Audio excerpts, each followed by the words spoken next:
La economía funciona como una simple máquina. Sin embargo, muchos no la entienden o no concuerdan en cómo funciona. Y eso ha llevado a mucho sufrimiento económico en vano. Siento una profunda obligación de compartir mi plantilla económica, sencilla pero práctica.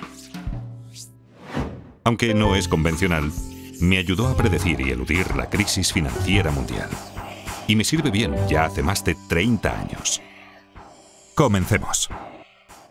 Aunque la economía puede parecer compleja, funciona en forma simple y mecánica. Consta de unas pocas piezas simples y muchas transacciones simples que se repiten una y otra vez innumerables veces.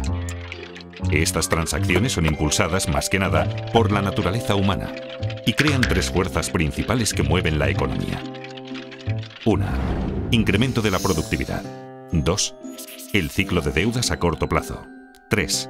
El ciclo de deudas a largo plazo. Veremos estas tres fuerzas y cómo al superponerlas una a la otra, creamos una buena plantilla para seguir los movimientos económicos y comprender qué está ocurriendo. Comencemos por la parte más simple de la economía: transacciones. Una economía es simplemente la suma de las transacciones que la componen. Y una transacción es algo muy sencillo.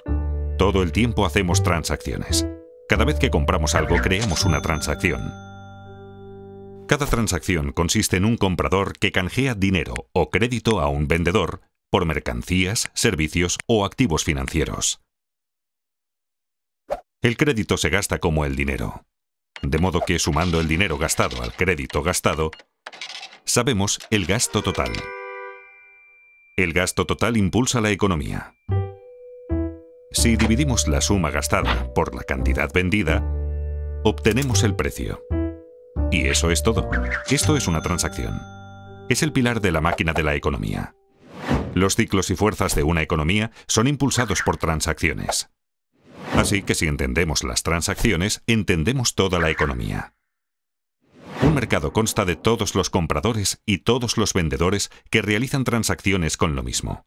Por ejemplo, hay un mercado del trigo, un mercado de coches, un mercado de valores y mercados para millones de cosas. Una economía consta de todas las transacciones en todos sus mercados.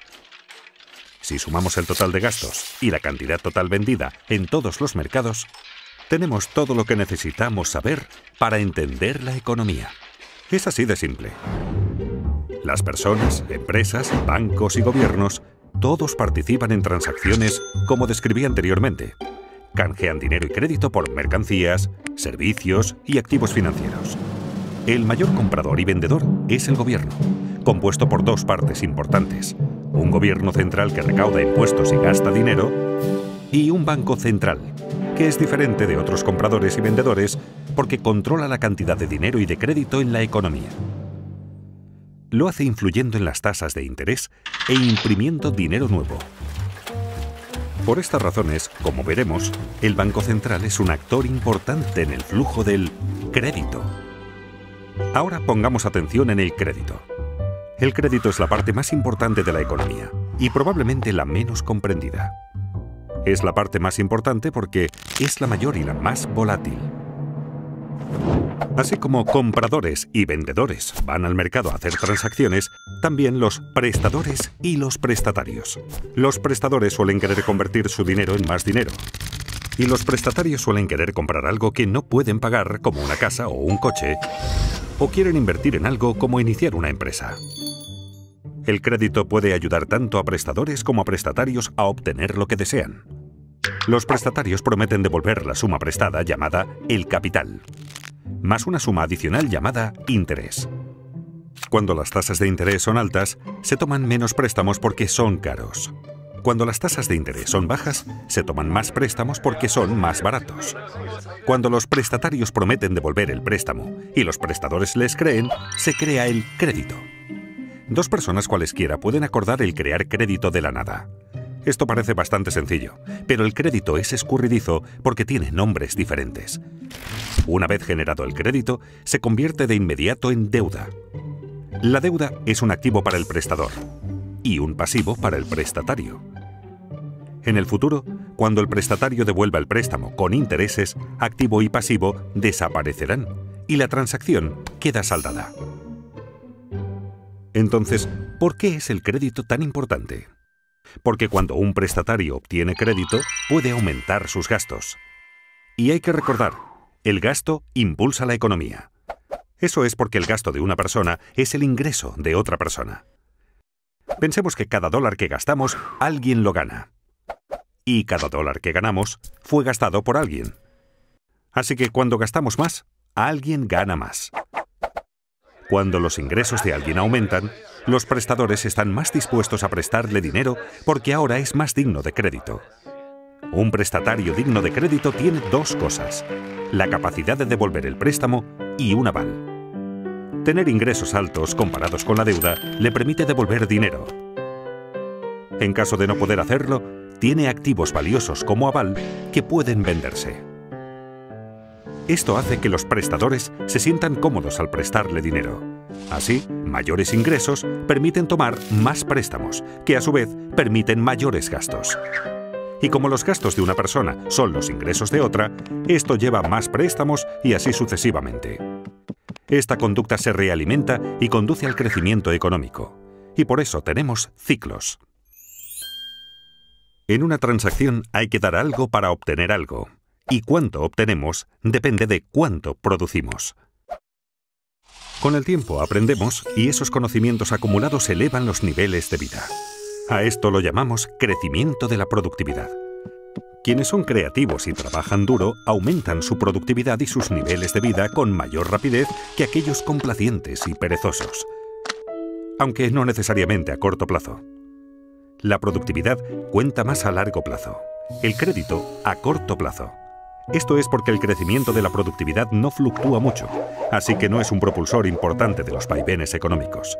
La deuda sí lo es, porque al adquirirla nos permite consumir más de lo que producimos, y nos obliga a consumir menos de lo que producimos cuando la reintegramos.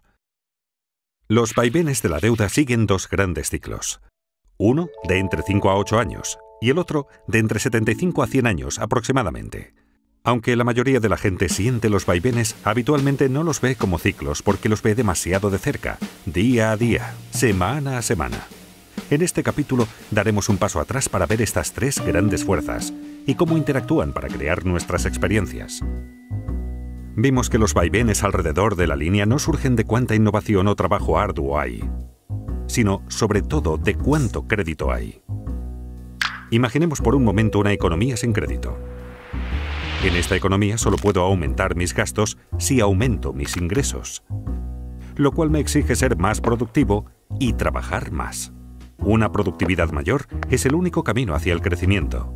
Como mis gastos son los ingresos de otra persona, la economía crece cada vez que yo u otro cualquiera es más productivo.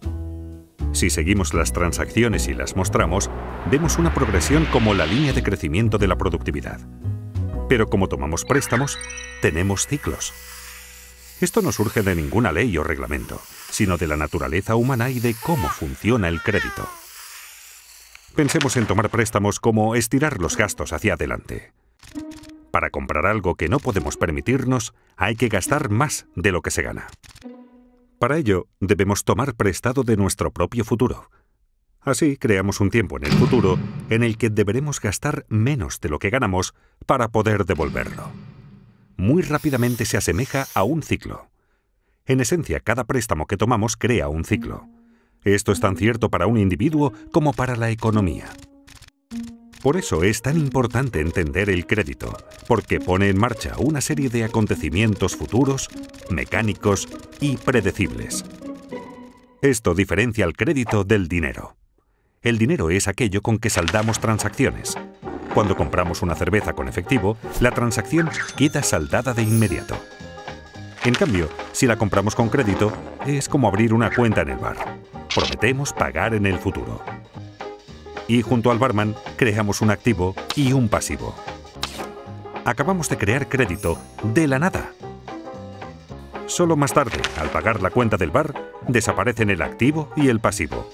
La deuda se esfuma y la transacción está saldada. En realidad, lo que la mayoría llama dinero es de hecho crédito. El total de crédito en Estados Unidos es de unos 50 millones de dólares y el total del dinero circulante es de apenas unos 3 millones de millones. Recordemos, En una economía sin crédito, la única forma de gastar más es producir más. Pero en una economía con crédito, también podemos gastar más pidiendo préstamos. Como resultado, en una economía con crédito el gasto es mayor, permitiendo a los ingresos subir más rápido que la productividad a corto plazo, pero no a largo plazo. Ahora bien, no me malinterpreten. El crédito no es necesariamente algo malo que solo causa ciclos. Es malo cuando financia un exceso de consumo que no puede reembolsarse. Sin embargo, es bueno cuando asigna recursos con eficacia y produce ingresos que nos permiten devolver la deuda.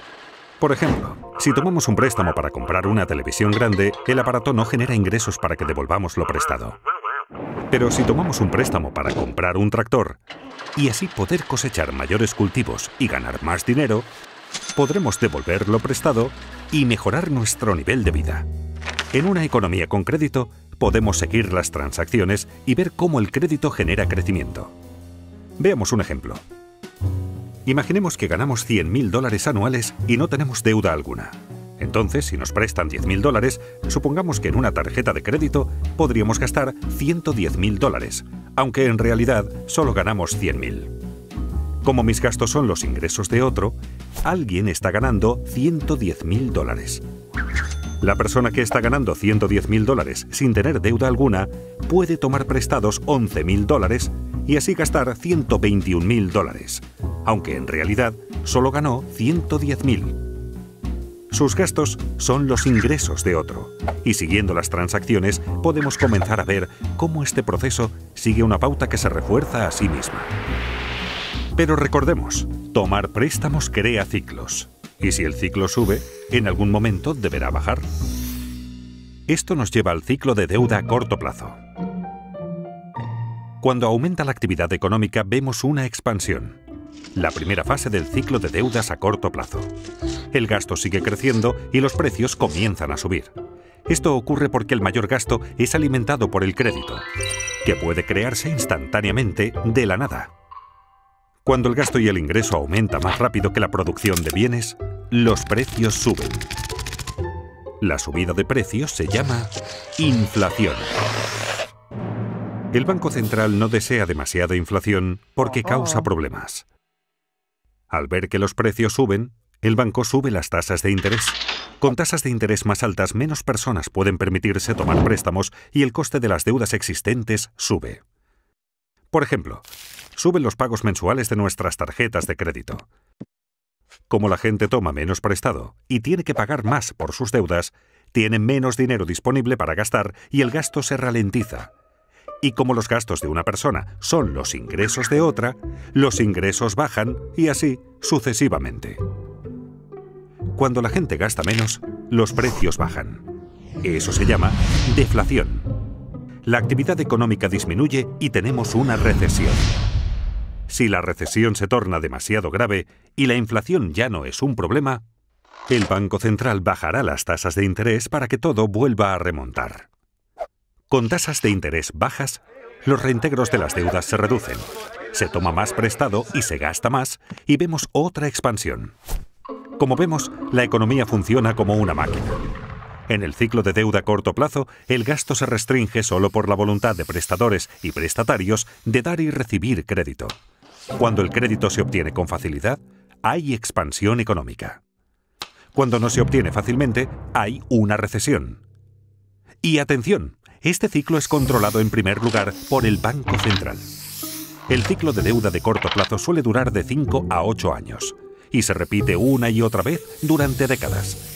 Pero notarán que la parte inferior y la superior de cada ciclo terminan con mayor crecimiento que el ciclo anterior y con más deuda. ¿Por qué? Porque la gente lo empuja. Se inclina más a tomar préstamos y gastar que a pagar deudas. Es la naturaleza humana.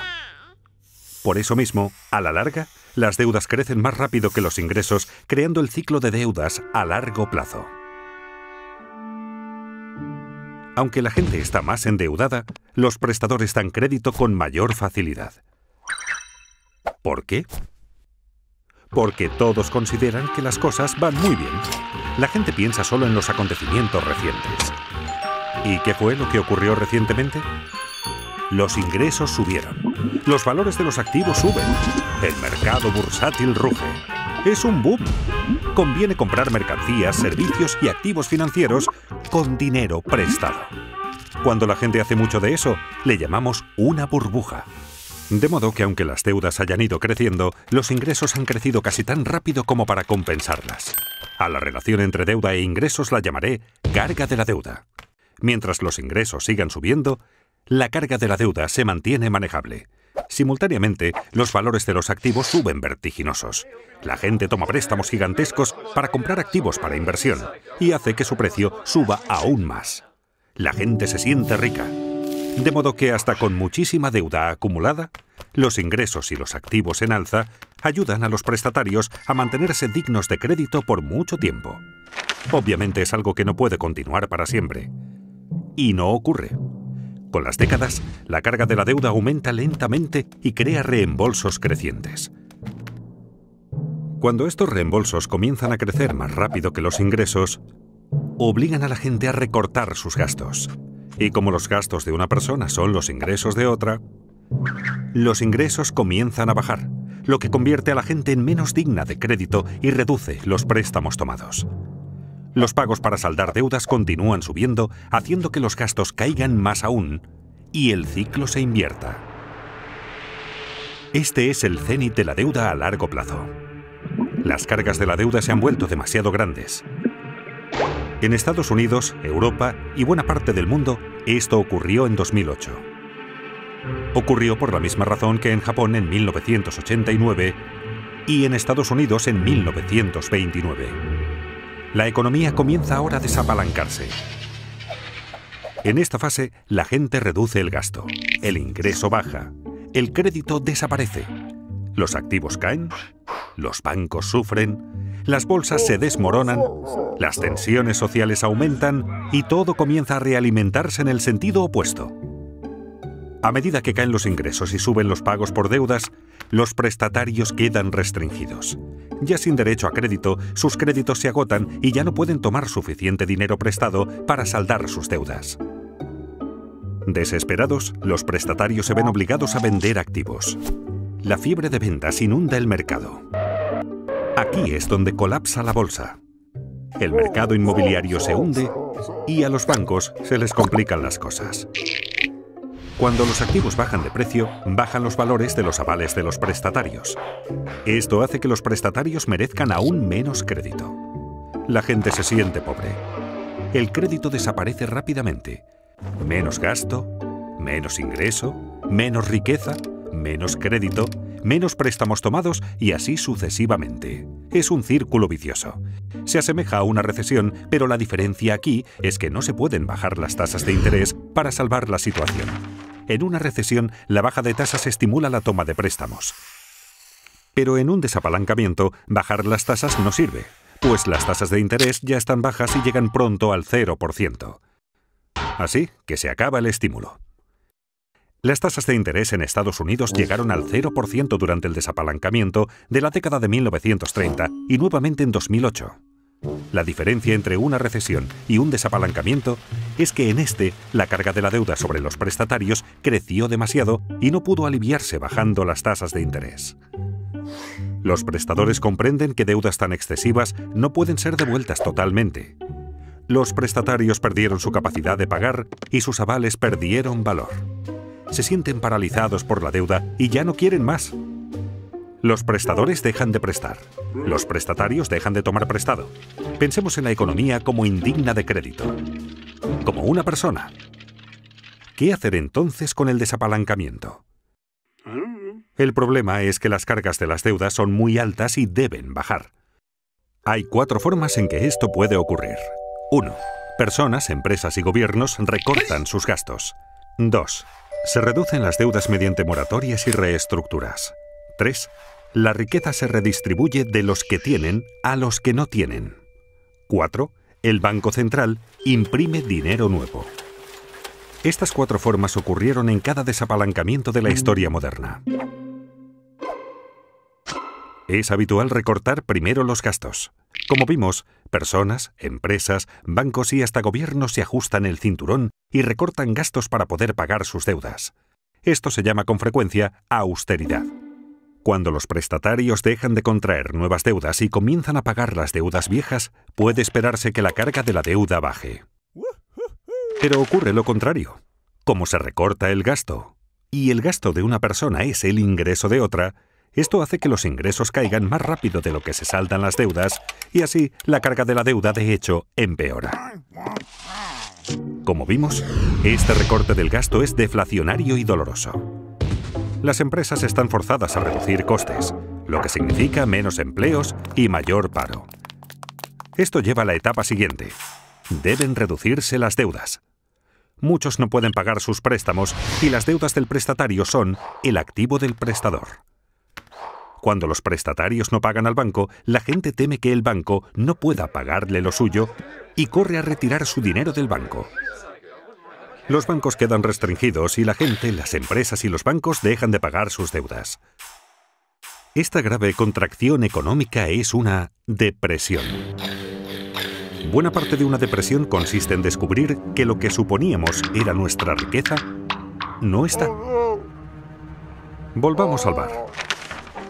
Cuando compramos una caña a cuenta, prometimos pagarle al dueño del bar. Nuestra promesa se convirtió en un activo del barman. Si no cumplimos la promesa, no le pagamos y entramos en moratoria de nuestra cuenta de bar. Entonces, este activo que tenía, de hecho, no vale nada. En esencia, ha desaparecido. Muchos prestadores no quieren ver su patrimonio desaparecer y acuerdan reestructurar la deuda. Esto significa que los prestadores recibirán un reembolso menor o que cobrarán en un lapso mayor o con un interés menor al acordado inicialmente. De esta manera, se incumple un contrato a pesar de que se reduce la deuda. Los prestadores prefieren así un poco de algo antes que el total de la nada. Pese a que desaparece deuda, su reestructuración hace que los valores de ingresos y activos desaparezcan más rápido, con lo cual la carga de la deuda continúa empeorando. Como recortar gastos, reducir la deuda también es doloroso y deflacionario. Todo esto afecta al gobierno central porque menores ingresos y menos empleo significan que el gobierno recauda menos impuestos. Al mismo tiempo, necesita aumentar su gasto por el aumento del paro. Muchos de los parados tienen ahorros inadecuados y necesitan apoyo financiero del gobierno. Además, los gobiernos crean planes de incentivos y aumentan sus gastos para compensar la baja de la economía. Los déficits presupuestarios gubernamentales crecen explosivamente durante un desapalancamiento porque gastan más de lo recaudado por impuestos. Eso es lo que está ocurriendo cuando oímos sobre el déficit en los noticiarios. Para financiar los déficits, los gobiernos deben subir los impuestos o tomar dinero prestado. Pero con ingresos en caída y tantos en paro, ¿de quién vendrá el dinero? De los ricos. Ya que los gobiernos necesitan más dinero y la riqueza está muy concentrada en manos de un pequeño porcentaje de la gente, es natural que los gobiernos cobren más impuestos a los acaudalados, lo cual facilita una redistribución de la riqueza en la economía de los que tienen hacia los que no tienen. Los que no tienen y sufren comienzan a sentir resentimiento hacia los ricos que tienen. Los que tienen, sufriendo la economía débil, los precios de los activos en baja y los impuestos en alza, comienzan a sentir resentimiento hacia los que no tienen. Si la depresión continúa, puede alterarse el orden social. No solo subirán las tensiones internas en los países, sino que también entre países, sobre todo entre deudores y acreedores. Esta situación puede llevar a un cambio político que a veces puede ser extremo. En la década de 1930, esto condujo a Hitler al poder, a la guerra en Europa y a la depresión en Estados Unidos. La presión para que se haga algo que ponga fin a la depresión aumenta. Recordemos, lo que la mayoría consideraba dinero era en realidad crédito. Así, cuando el crédito desaparece, la gente no tiene suficiente dinero. La gente está desesperada por dinero. ¿Recuerdan quién puede imprimirlo? El Banco Central. Tras haber bajado ya sus tasas de interés a casi cero, está obligado a imprimir dinero. A diferencia del recorte de gastos, la reducción de la deuda y la redistribución de riquezas, la impresión de dinero es inflacionaria y estimulante. Inevitablemente, el Banco Central imprime dinero nuevo, de la nada, que usa para comprar activos financieros y bonos del gobierno. Ocurrió en Estados Unidos durante la Gran Depresión y nuevamente en 2008, cuando su Banco Central, la Reserva Federal, imprimió más de 2 millones de dólares. Otros bancos centrales del mundo que podían también imprimieron mucho dinero. Comprar activos financieros con este dinero ayuda a elevar los precios de los activos, volviendo a la gente más digna de crédito. Pero esto ayuda solo a los que tienen activos financieros. Y es que el Banco Central puede imprimir dinero, pero solo puede comprar activos financieros. El Gobierno Central, por su parte, puede comprar bienes y servicios y pasar dinero a la gente, pero no puede imprimir dinero. Así que para estimular la economía, los dos deben cooperar. Comprando bonos del gobierno, el Banco Central en esencia presta dinero al gobierno, permitiéndole mantener un déficit y aumentar el gasto en bienes y servicios mediante sus programas de incentivos y de seguros de paro. Esto aumenta los ingresos de la gente, así como la deuda del gobierno. Sin embargo, reducirá la carga total de la deuda en la economía. Este es un momento de gran riesgo. Quienes formulan las políticas deben equilibrar las 4 formas en que se reduce la carga de la deuda. Las formas deflacionarias deben equilibrar a las inflacionarias para mantener la estabilidad. Si se equilibran correctamente, puede producirse un desapalancamiento hermoso. Y es que un desapalancamiento puede ser feo o hermoso. ¿Cómo puede ser hermoso? Aunque un desapalancamiento es una situación difícil, manejar óptimamente una situación difícil es algo hermoso. Mucho más bello que los excesos desequilibrados y alimentados con deuda de la fase de apalancamiento. En un desapalancamiento hermoso, las deudas disminuyen respecto de los ingresos. El crecimiento económico real es positivo y la inflación no es un problema. Se obtiene con el equilibrio correcto. El equilibrio correcto exige cierta mezcla de recorte de gastos, reducción de la deuda, transferencia de riquezas e impresión de dinero para mantener la estabilidad económica y social. La gente pregunta si la impresión de dinero causará inflación. No, si compensa el crédito que cae. Recordemos, el gasto es lo que importa. $1 de gastos pagado con dinero afecta a los precios igual que $1 de gastos pagado con crédito. Imprimiendo dinero, el Banco Central puede compensar la desaparición de crédito con un aumento de la cantidad de dinero. Para cambiar esta situación, el Banco Central necesita no solo fomentar el crecimiento de los ingresos, sino lograr que la tasa de crecimiento del ingreso supere a la tasa de interés sobre la deuda acumulada. ¿Qué quiero decir con ello? En esencia, los ingresos deben crecer más rápido que las deudas. Por ejemplo, supongamos que un país en desapalancamiento tiene una relación deuda-ingreso del 100%. Esto significa que su deuda total es igual a los ingresos del país entero en un año. Pensemos ahora en la tasa de interés sobre esa deuda, digamos que del 2%. Si la deuda crece al 2% por esa tasa de interés y el ingreso crece solo al 1%, jamás se reducirá la carga de la deuda. Se necesita imprimir suficiente dinero para que la tasa de crecimiento del ingreso supere a la tasa de interés. No obstante, es fácil abusar de la impresión de dinero por ser tan fácil y porque la gente la prefiere a las alternativas. La clave es evitar imprimir demasiado dinero y provocar una inflación inaceptablemente alta, como hizo Alemania en el desapalancamiento de la década de 1920. Si los responsables logran el equilibrio correcto, un desapalancamiento no es tan dramático. El crecimiento es lento, pero las cargas de la deuda bajan. Así es un desapalancamiento hermoso.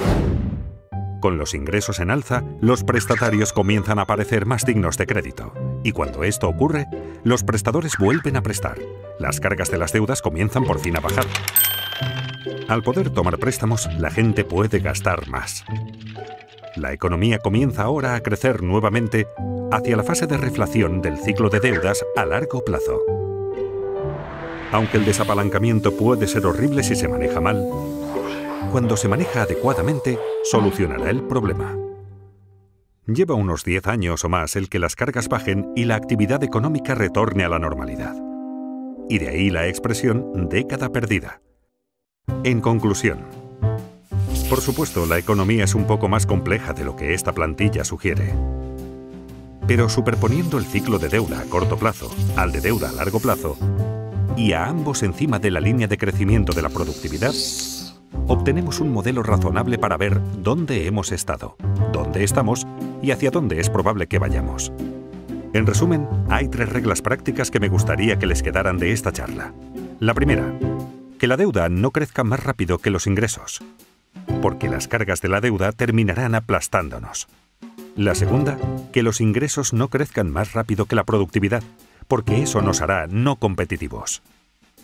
Y la tercera, hacer todo lo posible para aumentar la productividad, pues a largo plazo es lo que más importa. Son consejos sencillos para todos, incluidos los responsables de políticas. Sorprendentemente, la mayoría de la gente, y también de los responsables de políticas, no presta atención suficiente a esto. Esta plantilla ha funcionado en mi caso, y espero que funcione en el vuestro. Muchas gracias.